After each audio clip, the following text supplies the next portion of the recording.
भाईचारा टाइम्स में आपका स्वागत है। आज हमारे साथ मुजफ्फरनगर उत्तर प्रदेश से केमिस्ट एंड ड्रगिस्ट एसोसिएशन के अध्यक्ष और स्वास्थ्य विभाग के नामित सदस्य सुभाष चौहान है। आज कोविड-19 के बचाव के लिए उन्होंने जनता से अपील की है। आइए जानते हैं उनसे उनके अपील करने का कारण और उनके द्वारा की गई ड्रग विभाग के कार्यों के बारे में जानकारी देते हैं। सुभाष जी नमस्कार। नमस्कार। जैसा कि मुझे मालूम हुआ है कि आप जो है मुजफ्फरनगर उत्तर प्रदेश से केमिस्ट ड्रगिस्ट एसोसिएशन के जिला अध्यक्ष के पद पर तैनात हो। जी सर, कितना समय हुआ आपको इस पद पर? मैं प्रथम बार 2017 में Muzaffarnagar chemist and druggist association का जिला अध्यक्ष बना था। मैंने अपना कार्यकाल 3 साल पूरा किया। उसके बाद पुनः मैं अभी 2020 में दोबारा Muzaffarnagar chemist and druggist association का जिला अध्यक्ष चुना गया। अच्छा, तो दोबारा भी आपको ही चुना जरूर है। तो क्या रीजन है लोगों का दोबारा आपको चुनने का? देखिए, ये मैं अपने मुंह से नहीं कह सकता हूँ। आप मीडिया से हैं, आप दवा व्यापारियों से पूछेंगे तो ये अच्छा लगेगा। मैं अपने मुंह से कहूंगा अच्छा नहीं लगेगा, क्योंकि मैंने दवा व्यापारियों के लिए 3 वर्ष में वो काम किए। दवा व्यापारी आज के समय में भयमुक्त होकर काम कर रहे हैं। इससे पहले दवा व्यापारियों को दवा व्यापार में बहुत सारी समस्याओं का सामना करना पड़ता था, लेकिन आज ऐसा नहीं। कहते हैं चमत्कार को ही नमस्कार है, काम को सलाम है। तो इस बात का जीता जागता उदाहरण है कि दोबारा से आपको चुना जाना कि आपका जो कार्यकाल रहा उसके प्रति लोगों का जो थिंकिंग रही वो पॉजिटिव रही है। तो आपने अपने काम को अच्छी तरीके से अंजाम दिया। सर, आपने अभी कुछ दिन पहले कोविड-19 से बचाव के लिए लोगों की जो गाइडलाइन जारी हुई है, एनसीआर में बढ़ रहे हैं जो दोबारा से कोविड-19 के केसेस, आप थोड़ा उसके बारे में जानकारी देना चाहिए। जी देखिए, मार्च से शुरुआत हुआ था कोविड-19। उस टाइम भी मैंने व्यापारियों के बीच जाके बहुत अच्छा कार्य किया, जागरूकता का भी काम किया। स्वास्थ्य विभाग में सदस्य होने के कारण मैंने अपने जिला परिषद मार्केट के गेट पर स्वास्थ्य विभाग की टीम का गठन किया था। थर्मल स्कैनिंग, सब चीज की फैसिलिटी वहां प्रोवाइड कराई थी। मेरे दवा व्यापारियों ने उत्तर प्रदेश सरकार और प्रशासन का पूरा सहयोग किया था। जिस तरीके से प्रदेश की गाइडलाइन थी, मेरे समस्त दवा व्यापारियों ने उसका पालन किया था। वही कारण रहा कि हर जगह बहुत सारे दवा व्यापारी कोविड-19 पाए गए, लेकिन मुजफ्फरनगर में ऐसा नहीं हुआ। अब फिर पुनः एनसीआर में, दिल्ली के आसपास, अहमदाबाद में भी अभी जैसे सर्दी बढ़ी है, अभी इसका प्रकोप बढ़ता जा रहा है।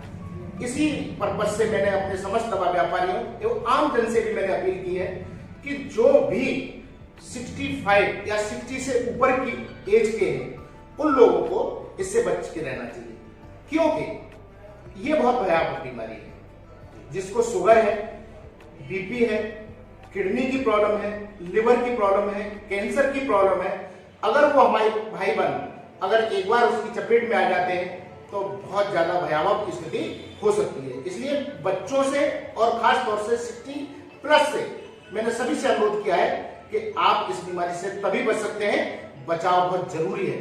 जो भी है, मास्क बहुत जरूरी है, तभी बाहर निकले, अन्यथा अपने घर में ही रहें, वो ज्यादा सुरक्षित रहेंगे।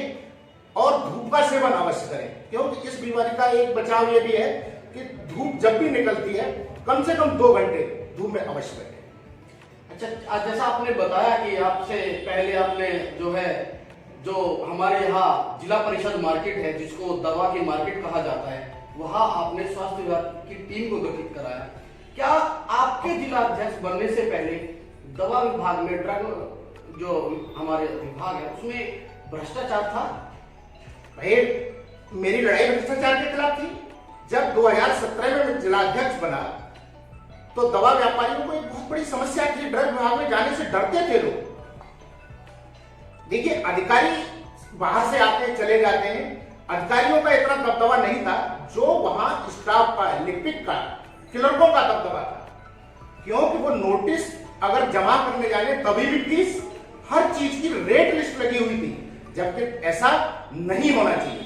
भाई गवर्नमेंट की फीस है, उसके अकॉर्डिंग नॉर्म्स के हिसाब से काम होना चाहिए, लेकिन वहां सब फिक्स था। मैंने समझाने की कोशिश की गई लेकिन सहमति नहीं बनी। यही कारण था, मैंने कहा यहाँ का स्टाफ ही चेंज कराऊंगा, और आज की डेट में आप स्वयं देखिए कि वो कोई स्टाफ पहले वाला नहीं है। मुझे काफी संघर्ष करना पड़ा, मेरी लगभग 1 साल लड़ाई चली, लेकिन ट्रक विभाग आज भ्रष्टाचार से दूर है और दवा व्यापारी निर्धुंध होकर काम कर रहा है, कोई डर नहीं।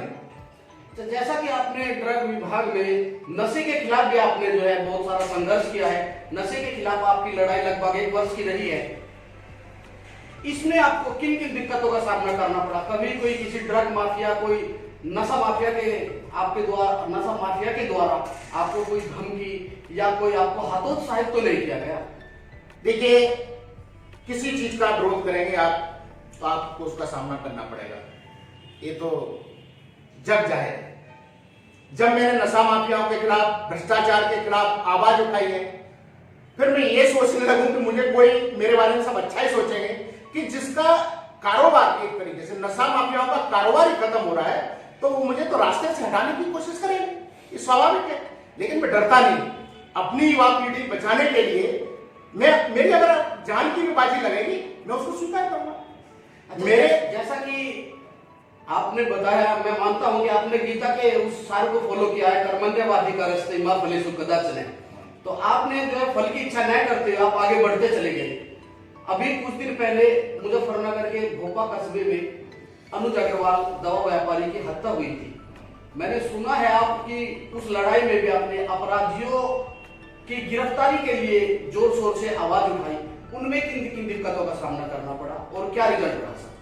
देखिए, जब अनुज हत्याकांड की मुझे इंफॉर्मेशन मिली, वहां अरोरा मेडिकल स्टोर, प्रिया मेडिकल स्टोर वालों ने मुझे सूचना दी कि अध्यक्ष जी इस तरीके से यहाँ मर्डर हो गया।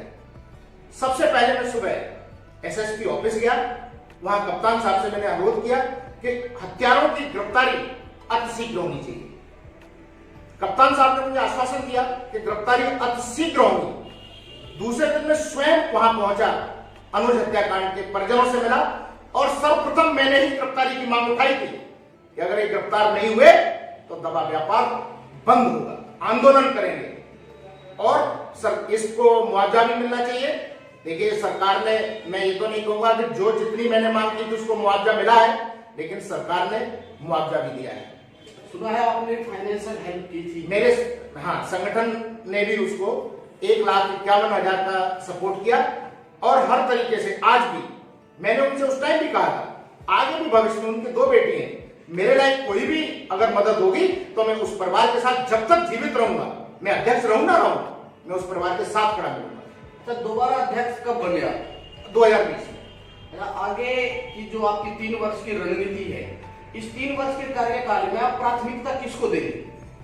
देखिए, अभी बहुत सारी समस्या है कि पोर्टल की भी समस्या रहती है। देखिए, अब ट्रक विभाग में भ्रष्टाचार नहीं, जो मेरी प्रथम 3 वर्ष का था, ट्रक विभाग से भ्रष्टाचार को खत्म करना था, उसमें मैं सफल हुआ। आज भ्रष्टाचार नहीं। अगला जो मेरा योजना 3 वर्ष की है, इसमें मैं दवा व्यापारियों को जो कंपनियों द्वारा उत्पीड़न किया जाता है या लखनऊ में कुछ बैठे अधिकारी पोर्टल के साथ नई नई छेड़छाड़ करते रहते हैं पैसे कमाने के उद्देश्य से, वो मैं नहीं होने दूंगा। क्योंकि अभी सरकार ने पिछली बार नीति बनाई थी कि फार्मासिस्ट के हिसाब से लाइसेंस बनेंगे और जब हटेंगे तब ऐसा उस टाइम कुछ नहीं था। अब जो भी लाइसेंस फार्मासिस्ट के माध्यम से बन रहे हैं होलसेल के, वो पुनः बनाए जाए। क्यों भाई? ऐसा नहीं, उसी को कॉम्पिटेंट पर्सन मानना चाहिए। 1 साल फार्मासिस्ट ने काम किया उस फर्म पर, ऑनर सीख गया काम को, तो उसको कॉम्पिटेंट पर्सन स्वीकार करना चाहिए। लेकिन अब लखनऊ में बैठे कुछ आला अधिकारी नहीं कर रहे। मैंने मंत्री से भी बात की थी, मंत्री ने कहा अभी चेंज करते हैं, लेकिन अभी चेंज हुआ नहीं है। अगर नहीं चेंज हुआ, व्यापारियों को पोर्टल के नाम पर भी शोषण नहीं होने दूंगा। दवा न खरीदने की आमजन से अपील की है, क्योंकि आप उसकी गहराई और गहनता दोनों जानते हैं। मैं जानना चाहता हूं कि आम लोगों को भी उन बारे में पता लगे कि आपने जो है ऑनलाइन दवा न खरीदने की अपील क्यों की। देखिए, इसके पीछे रीजन है, ई फार्मेसी का दवा व्यापारी इसलिए विरोध करते आए हैं कि 2018 में भारत बंद का ऐलान हुआ था और उसमें मैं भारत बंद में पूरा मेरा समर्थन था और मुझे पुलिस हिरासत में भी रहना पड़ा था पूरे दिन। मैं इसका विरोध करता हूं क्योंकि हमारे दवा व्यापारियों के लिए तो सेंट्रल गवर्नमेंट ने सारे रूल्स ऑफ रेगुलेशन बनाए हुए हैं कि फार्मासिस्ट की अनिवार्यता है, कि ई-वे बिल की अनिवार्यता है, लेकिन जो ऑनलाइन फार्मेसी उसके लिए नॉर्म्स कहाँ हैं? उससे हमारा युवा वर्ग नशीली दवाओं को परचेज कर रहा है और उसमें नकली दवाओं की होने की बहुत ज्यादा आशंका है। अभी पिछले महीने आपने पेपरों में भी पढ़ा होगा कि ऑनलाइन फार्मेसी का पर इतना नकली दवा पकड़ा गया। तो हमें अपने लोगों को सुरक्षित रखना है, अपने व्यापारियों को सुरक्षित रखना है, इसलिए मैं कभी भी समर्थक नहीं हूं और मैं विरोध करता हूं। ऑल इंडिया केमिस्ट एसोसिएशन विरोध करती है, करती रहेगी। भारत सरकार को देखो रवैया क्लियर रखना चाहिए। एक तरफ तो व्यापार की हित की बात करती है, रोजगार देने की बात करती है। लगभग 9 लाख दवा व्यापारी हैं। 9 लाख दवा व्यापारियों में कितने लोग उनके यहाँ काम करने वाले हैं? कितने लोग बेरोजगार होंगे? कहाँ रोजगार जाएगा? रोजगार देने की बात कर रहे हैं या लेने की बात कर रहे हैं? इसलिए मैं इसका विरोध करता हूं। भारत सरकार से भी मैं अनुरोध करता हूं कि इस बारे में पुनर्विचार करें और ई फार्मेसी को बंद करें। बहुत बहुत शुक्रिया, धन्यवाद।